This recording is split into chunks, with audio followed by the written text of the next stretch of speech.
All right, Sam, can you hear me? Yes, I can hear you. Thank you for your patience. Oh my God, FFA is so serious about their watching these videos for City. No problem at all. How are you? I'm so fabulous. How are you doing? How's Chicago? How's the weather? A little bit of snow, but we'll talk about where you're at in a minute, but you're not going to make us jealous. Oh yeah. Right, I'm going to kick it off, Sam, and then you'll take over. And I've got your stuff lined up Okay. here as well. Okay, All right, good. thank you for everybody's patience. Sam is busy. I'll explain in a minute where she's at, but we understand and we thank you for her time and everybody else that's going to be joining us. So first of all, I'm very excited for all our City families here to meet Sam. I met her this past summer, an incredible human being, and I'm really excited to share it with you guys. And please ask her questions, those that are on. She's a fabulous person, great role model. And I want to start off with, before you introduce yourself, Sam, I met you this summer. I've researched you. I see you as retired, and now you're down in Australia back playing professional. What happened? I met my new agent, and she's a superhero, and convinced me to leverage my soccer talent so I can help the kids, basically. I mean, it wasn't that hard to get me out of retirement, but it was, one conversation. I was like, okay, fine. I do miss tackling people. I love it. Right, well, introduce yourself. We're going to talk about your project, which, when you spoke to me first this past summer, I was hooked. We've talked since. We've been talking about how we can implement it, the timing of it, and making it a big success here with our City families. I'm going to roll it out in 2021, hopefully. So Yeah. over to you. Let me know when you want me to share the screen, and it's all yours. Okay, so I'm Sam Johnson. I'm originally from California, Palmdale specifically. I went to USC for college, did the whole, proper route of youth soccer, club, straight into college, and then professional after that. I played 5 years with the Chicago Red Stars. So that's kind of why I have so many ties to Chicago. It's my, city away from home, I guess. And then so to just volunteering in Chicago, actually, for 4 or 5 years when I was there, I was involved with some community stuff.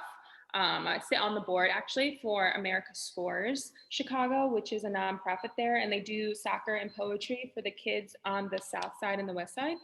So just doing things like that kind of led me to come up with this program, the Better Track program, really connecting us pros to the youth players and then to regular students as well. But I just think it's really important to connect everyone, because I mean, how often do you really get professional, or the kids get access to professional players, and just another layer of a resource for them is what I want to give them, and just kind of try and make each generation better and better. So that's the inspiration behind it.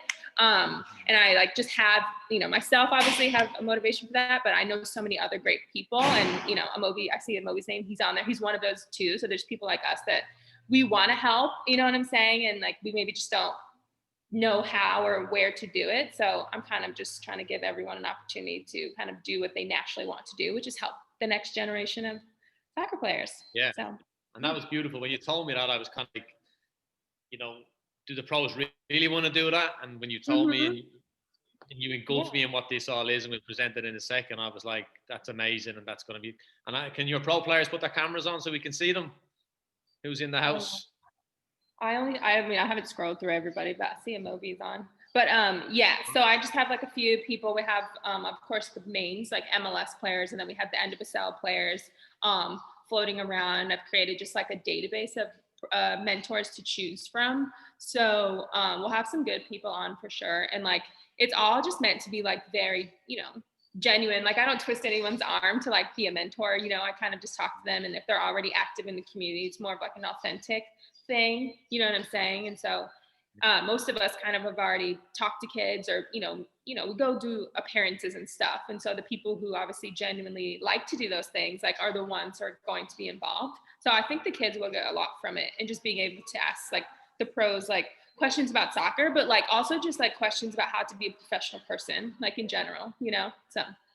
Yeah. And I think just the journey, right? Because one, we love dreamers, we want dreamers, and you all started somewhere. And I think it's great for them to hear those stories and know that it is possible. And then also to go through the ups and downs, which we know there's always many of them, and how you get through them and push on. All right, do you want me to pull up the program or the curriculum? Is that helpful for me to run through the program? Yeah, I think so, yeah. Okay, go ahead. Let's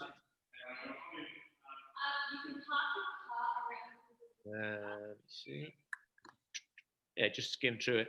Anna, I know you've got a great question ready to come, right? If you have one, come on. You're the only one ready to speak. So if you have a question for Sam, ask her. Go ahead. Oh, yeah. What was your favorite soccer memory? My favorite soccer memory, okay. It's actually, okay, it's my favorite, but it's quite sad because I was in the under-17s World Cup, like the first one for our age group, but we lost. We lost to, I think it was North Korea in the finals and like overtime. It was really, really sad. But I thought it was like overall big picture was really, really great experience. So it's like kind of my favorite because like even though we lost, we got second or silver medal, but it was like such a great experience to go to New Zealand and play in the World Cup when I was a youth player. So great question. All right. You see my screen? Yes. All right, I'll follow your lead. Okay, you can go to the fourth slide where it says inspire. Yeah, that one. There we go. So yeah, this just gives like an overview, right, of just how like I wanted to use soccer and like soccer from like an education perspective. So soccer obviously is like the vehicle, right? Like we're all very familiar with that environment. So it kind of brings us all together, but like we're not going to only be talking about, or the mentors, right, going to be talking about just only soccer things. It's just kind of something that connects us. So don't feel like as a mentee or even a mentor, like you have to stick to like only soccer conversations. Obviously that's what connects us. So I want you guys as the mentees to be like really open and kind of aggressive and ask questions to your pros, right? And like how they manage school and how they, pretty much balanced their lives as a youth player to kind of get into the next level. Obviously, everyone has different goals for soccer or whatever. So don't be discouraged if your goal is like to not play college or to not be professional or whatever. Like it doesn't really matter. The point is to kind of give you guys another layer of a resource from us, our perspective as pros and as just people in general, on top of to kind of enhance what you already have on a daily basis from your coaches and parents and support systems. So the third one down, our pillars are like very simple: inspire, create, repeat. So I always feel that you guys and just myself as a person need to be inspired in order to create opportunities for myself or others. And then once I've done that, I hope like it kind of has like that pay it forward model where you repeat it, and hopefully one day the kids, I see the program going full force. So like the little ones, when they, kind of graduate through the program and become the older ones, then they hopefully will start mentoring the young kids. So it'll come full circle, but for now, the pros will be the mentors. So yeah, it goes into the pillars, and you can, Nick, you can always share this like with your parents and stuff, so they can like really have a look at it. Yeah. So this is just kind of goes through like what those 3 pillars actually mean. And then there's like the word education is thrown around in here a lot because that's kind of like the bulk, but really education via like our soccer platforms is where we're at. And creating like a more of an accountable atmosphere is really, really important. So when we go through the 5 sessions with your mentor, your pro mentor, you're going to be talking about like the layers of like setting a long-term goal, a short-term goal, thinking about like your life vision, if you will. So you're gonna make a vision board, and it sounds corny, but it works, right? And so it's like you got to really think like, okay, how do you gonna like, first of all, healthily, like in a healthy manner, set goals for yourself. And so I think that it's important for like our pros to go through how they were setting goals when they were a kid, how they, went through failures, because we set goals and maybe don't reach them, and it's completely okay. So like reassuring you guys that when you do set goals, and if you don't quite get there, or your path becomes, a little unconventional like mine, it's fine, because what's meant to be will be. So it's just really just trying to take a healthy approach to goal setting, and then thinking outside of yourself and like how you can help your community. And the wristband obviously is really important. So you guys will all get one of those. And it's really about developing like the 24-hour impact, right? So when you're not like with your coach, or you're not with, on Zoom with your teachers or whatever, you're by yourself, like you're really coming back to center and knowing kind of like your why and why you want to be better, every day, like for yourself and for others. So that's the point of that. As well. Yeah. So this just runs through, obviously, like who's going to be your mentors. And I explained there's going to be all professional. At the moment, it's current professionals, but I've opened it to like if retired players want to be a part of it, absolutely. There's a piece for the girls as well to be very specific towards that. Because, and I will note that how the mentors are being allocated is obviously like, I would only mentor the youth girls players, and then like Amobi and them will only mentor the boys, just so it's like, because we both have different paths in the soccer thing as well, but just trying to make sure we're being mindful of being relatable to who we're speaking to. So, because obviously there's certain things that maybe boys do or go through that I can't help you guys with. So being mindful of the gender thing as well. Yeah, so this is like the vision board thing, basically. Yeah, you can skip on to that because we're just going to do the vision boards. Oh yeah, cost. I think that's pretty much it. Yeah, so like the point really is just obviously adding a layer like of what you're doing now, right? It's just kind of enhancing your access to resources and bridging the gap between like your access to professional players. Because I mean, I didn't have the opportunity to talk to a professional player when I was coming up, and I can only imagine that would have been helpful. Absolutely. Yeah. Right. Oh, we got Lucas coming on. Right. Can you introduce the pros to us and kick it off, and let's see who we got, and let's find out who they are. Who we got on here? You see them? We got Moby. We have a few others. We have a few others that are going to be involved. Let me think. We got a few of the one of my teammates. So the NWSL players, we have Abby Smith. She's on the Royals, which are now KC. Myself, obviously. And then we have Michelle Maimone, who's also a Royal. And then we also have, we're going to have Kelly Hubley, I think, from the Portland Thorns available. And then Ariel Chavarin is also a Red Star. So there's a couple actually Red Stars who want to do it, who just haven't like verbally committed to me, but it's good. I'm going to try to get a couple more of them because obviously they're like in you guys' backyard and you could probably relate to them, and it'd be much cooler to have pros in your market mentor you, which would be dope. And then I'm waiting on some other MLS guys, but we do have Amobi, and Amobi is amazing. And then CJ Sapong as well, who's played this past year with Chicago Fire. So, and then we have a couple other guys who I'm waiting on, but all MLS and all NWSL to make it a little bit more relatable. All right, let's meet Amobi. I want to meet Amobi. Are you there? Let's get your camera on. Oh, Amobi's here. It's probably. Oh, there you Yes, I'm here. How's everyone doing? How are you? Thanks for coming good. on. I didn't know if I was supposed to be speaking or I was just here listening to like just. Oh, no, it's cash. I mean, I guess you can just talk about like, just, say where you went to college and then the teams you play for and such. Okay. Well, first and foremost, thank you, Samantha, for having me. Pleasure to meet everyone. I'm Mobi Okugo, first generation Nigerian American, born and raised in California. I went to Sam's rival school. I went to UCLA. My career was a little bit different. I didn't go all 4 years. I left after my freshman year and went pro. Got drafted in the MLS Super Draft 2010 to Philadelphia. Spent 5 years there. Then went to sign a new contract with Orlando. Within 6 months, I got traded to Kansas City. After 6 months there, I was injured the whole time. Got released from Kansas City. Picked up by Portland. Spent a couple years there. Then I was a year as a free agent, contemplating if I was going to retire or not. Decided not against it, and I'm back playing. I've been playing for the past 2 years with Austin in the second division, so in the USL. So outside of that, I do a lot of cool things. I have my own business, helping athletes learn more about personal finance and athlete empowerment. And then I just try to give back wherever I can, So when Sam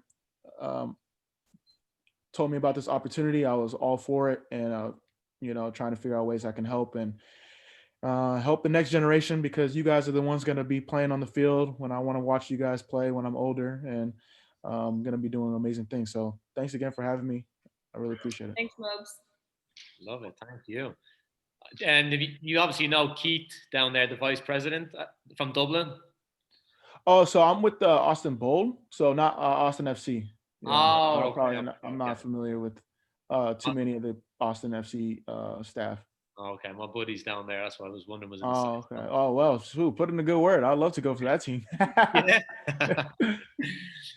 So talk to me a little bit, actually, and any kids on our coach that have questions, please put them in the chat and let's get to them. But I was just reading about actually Austin yesterday, obviously being a new MLS team, right? With this, I mean, I'm not that familiar with the draft system, but like you said, you got moved from team to team to team. You don't have any real choice, right? Oh no, you just unless you're like a big time player and you have no trade clause, you're at the scrutiny of the team. You know, so you could play well, you could play bad, you could, if depending on how much money you make, you're susceptible to get traded. So my dad always jokes like, always have a backpack because you never know. Absolutely. Yeah, because they were saying, like, it's like you said, even if you're a top player, they might get some good money for you, so they could offload you, right? Exactly. Like so, Sam Australia. Exactly. But it's a blessing, you know. It's a blessing as well because you're able to embrace so many different, players, so many different cities, so many different cultures, and wouldn't have had that if you didn't have the opportunity to travel all over the world. So where's home for you? Home is Sacramento in the off season, but during the season is wherever I'm currently playing. I love it. Do you want to ask him Obi the same question? Because it's a great question. What's your favorite soccer memory? Ooh, dang, so many. How much time you have? I would probably say my first professional game, because that was like a culmination of all the hard work I had put in and finally reached that moment of, making it to the professional level. All the times my parents drove me to practices, all the hours I spent before and after practice working on my touch, all the times I got cut, all the times I made teams, it really came into that moment of that first game in Seattle. So that was probably the best moment. Cool. Yeah. Anyone else got any questions? Coaches, come on. What you got? Tom Paparunes played USL in Baltimore. He's our goalkeeping director. You got anything? How are you? Can you guys hear me? Yes, sir. I played very briefly in the USL in North Carolina, and that's about all I'll go into about that. But no, anyway, a quick question I guess I would have is for our younger players, and I apologize, I jumped on the call late, so if you already answered this question, I apologize. But some of the players that have aspirations of playing either in college or the next level, if you could give them one piece of advice, what would that one piece be to help them kind of battle through some of the challenges that you had? Okay, I'll go first. I would say that it's really important to learn the game from a tactical perspective when you're younger and learn all the positions. So when I was younger, I was a forward or an attacker or whatever, and then I became a center back when I turned professional. So quite the adjustment, but because I was a little bit tactically more ahead, I think that it helped me learn the position quicker rather than if I didn't, or if I was a little bit more resistant to changing positions, I think I would have struggled like way more on top of the struggle that I was already going through. Good question. Cool. Thank you. Yeah, to add to that, tactics is everything. I would just say first touch, because it doesn't matter how quick you are, how fast you are, how slow you are. If you can have a quality first touch and have awareness of your spatial awareness around the field, you will succeed. You will succeed in the sport. So, because whether you start young and you're faster than everyone or you're stronger than everyone, people are going to catch up to you, and they know how to use their brain as you guys get older. But your first touch can set you apart. Create your space for yourself, ability to get a pass off, ability to get a shot off, and just understanding how the game works. So, I know the coaches stress that a lot, but it's really something that the best players have, and that's what sets them apart. They always have space when they're on the ball, or always have time on the ball. That's a good one because, like you said, we're always on about it because we know the importance of it, but it's great to be reinforced from a professional player for sure. Anyone else? Any questions? Anna, you got another good one? You all out? Simone, what about you? From the women's game. Hi guys, thanks for joining us. Yeah, I just kind of a question for me, like, do you have a favorite English team? Obviously, I grew up in England, kind of watching, you know, the men's Premier League, and now the women's league in England's really taking it off, which is great. Do you guys, is there a team in England that you guys follow at all? Mobes, do you have one?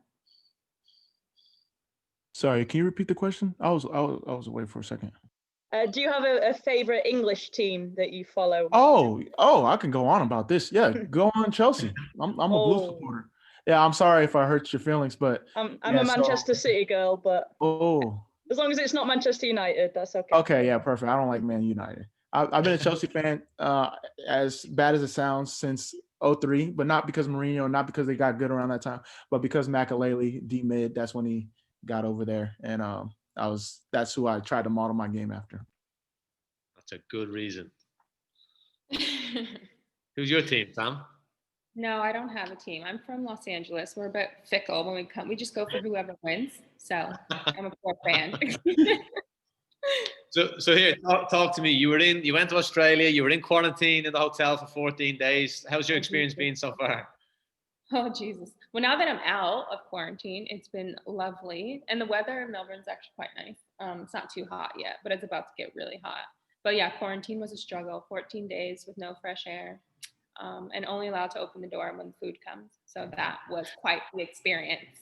And I get here, my like S&Cs are like, so what, did you work out in quarantine? I'm like, no, absolutely not. So now I have to get fit all over again. It's amazing experience. And when's the season kick off? First game is the 30th, so 29th technically in America. But yeah, so first we had play on a Wednesday and then we play on a Saturday. So we're just getting after it straight away. And we'll be able to stream the games, right? Yeah, absolutely. I'll send you guys the link so you can watch the games and stuff. That would be cool, because then obviously you can, when they're talking to you, they can talk about the games, and hopefully they're watching and studying you. Carlos is asking, do you guys play FIFA? Oh no, I do not play FIFA. Moby, do you? I used to play a little bit more than I have recently. I don't play that much, but I am in the process of getting back. I'm probably going to get back into it. Yeah, I'm probably going to get back into it. We'll get you on our e-gaming. Okay. That's what you were watching when you came on. I don't know if you were shocked or not, but we started it last night, a launch with the coaches, trying to get all the kids into it, and we roll out the new year. So. Okay, yeah, because I jumped on. I was like, "Wait, what's going on?" I was not prepared. I don't have my system or anything. And then, thank you for the message to like get me up to speed on what was happening. So, I was trying to fill time. Right, Sam, just give us a kind of a breakdown on how this is going to roll out next and where we go in 2021 with this program. Okay, so hopefully we generate obviously enough interest where we have a lot of signups and people want to be mentees by the pros. And then you'll help me a lot with kind of understanding our numbers. And then I'll just kind of allocate pros to each group, if you will. And then there's going to be a total of 5 sessions. I'm thinking more like bi-weekly sessions to give the kids enough time to think about what's been said and maybe try to apply it, if you will, from the pros, and then give the pros enough time, obviously be flexible with their schedule. So maybe running this from Jan to about March, maybe like spring breakish. And then, so 5 sessions, 30 to 45 minutes, all, positive stuff. We're going to really dive into like how to communicate with yourself, how to communicate with your teammates. I really cannot emphasize enough about taking advantage that you have a professional player in person, like, not in front of you, but like over Zoom, and really, really want the kids to ask as many questions as possible and don't be shy. Because what's good about this program, or like the type of mentoring that I'm hoping for, is that the pros can really just use their personality to relate to their group, if you will. And ideally they'd have the same group for the 2 months so kids can build kind of a relationship with them. And then we would have ideally either their coach or like a parent if he wants to volunteer like on the sessions, and we record the sessions so we can just all stay safe and make sure it's a healthy environment for goal setting and just empowering, really. So the kids should really enjoy it. And I just ask that don't be shy. Please don't be shy. Ask questions. I think that's going to be the key thing I want to really put out there, and you've said that, is like you say, don't be shy. You've got their attention, get to know them, ask those personal questions. And I know we kind of thought if they want a one-on-one, there's potential, if, you know, with their schedules and things like that as well. Yeah, there's lots of potential. I'm obviously the direct contact, so I'll be helping my pros set up their, you know, their schedule or whatever, and how to jump on. So it should be relatively easy once we get going. And it's meant to just be like a really like lighthearted, yes, but just like a really empowering, impactful experience for the kids. So yeah, no, we're really, really excited. Coach Slavo's thrown a little sneaky question in here. What coach, the both of you, has left the most or lasting impression on you? What coach has left the lasting impression? Yeah. Probably my club coach, when I was playing with Real SoCal. So from age 13, 14, all the way till I went to college is obviously a critical time in development as both a player and person. So she paid a lot of attention to developing us as people as much as the player. So I feel like she played a lot into my team's confidence. Then it translated into our play on the field, which was, I felt that was quite helpful over time. So yeah, Christy Walker is her name. She was with Real SoCal with me. Yeah. Good answer. Amalbi, what about yourself? Oh, so many coaches to name. I'll probably say my coach when I came back from residency, because I was really frustrated by the level coming back home after going to the U17 national team. So he took it upon himself to, really push me. He had me join his men's league teams where I would get beat up if I didn't play quicker, if I wasn't playing smart. So that level, playing with older guys that were trying to tackle me, him meeting with me before practice, doing some fitness drills, technical drills, all that. So he's a big influence. And then my uncle as well, some of the private sessions that he did with me during that 14 to 18-year-old range where, that's an important age group. Yeah. When that's when the South Americans and the Europeans, that's when they make that jump. So for me, those two coaches were helpful for me to stay on that path. Yeah, lovely, great answer. All right, another one here. Is there any advice or any one piece of advice that has stood out from a coach that you've really took on board for the rest of your career? Wow, one piece. One. That's the Scottishman just asked that one, Coach Craig. Or two, he said. You know what? That is a tough. I just don't think I can pinpoint like one thing because I feel like there's so many pieces that just end up making you into like who you're going to be on the field. Do you know what I'm saying? And obviously the one or two pieces or like the one thing that like you might use that in a game or a practice, but then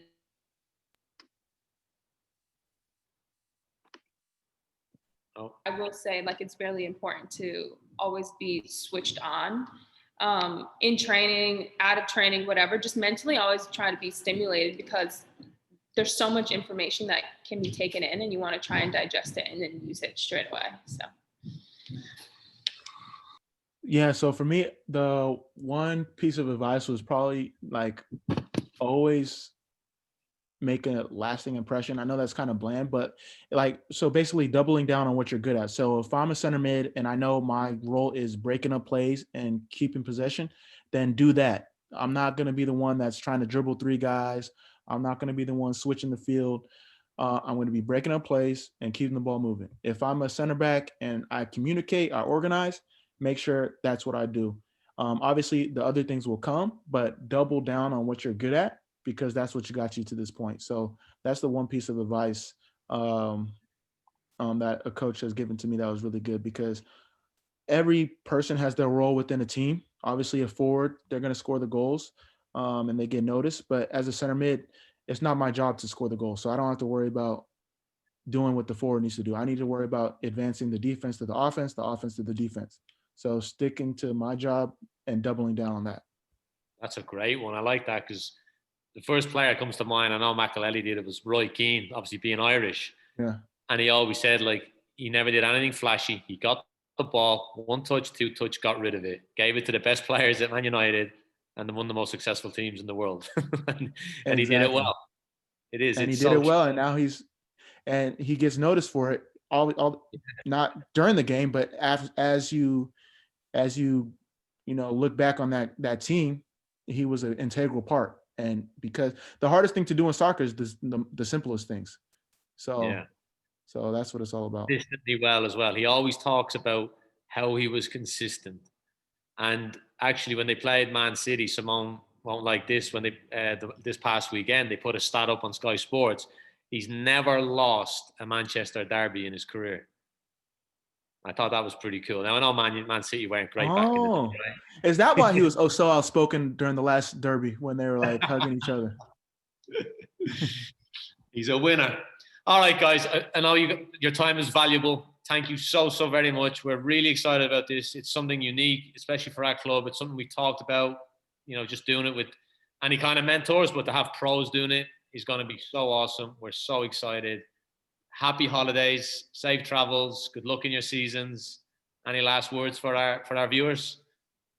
No, just thank you so much for everyone for being on. And again, if you ever need to get in contact with me, you can email me or go through Nick, and I'll answer any questions that you have or whatever. I'm always available, even though I'm on the other side of the world. But I'm here. So thank you again, and I can't wait to roll this out 2021. Awesome. Mo, any last thoughts? No, happy holidays. Enjoy, stay safe, enjoy the family. Definitely see you guys into the new year, and keep it up. Excited to work with you guys. Excited to meet all you guys in a more intimate setting. Great stuff. Thank you, guys. All the best. Bye. Bye. Okay, another great session there with our pros. Looking forward to that one in the new year. Take a little break here. We've got the foundation, our last one coming in. And we'll wrap up tonight with that last session. If you're interested, if you're a older, high school or U14, 15, when we talk about the foundation, there's going to be opportunities to volunteer and get involved in your community and things like that. So we'll be right back.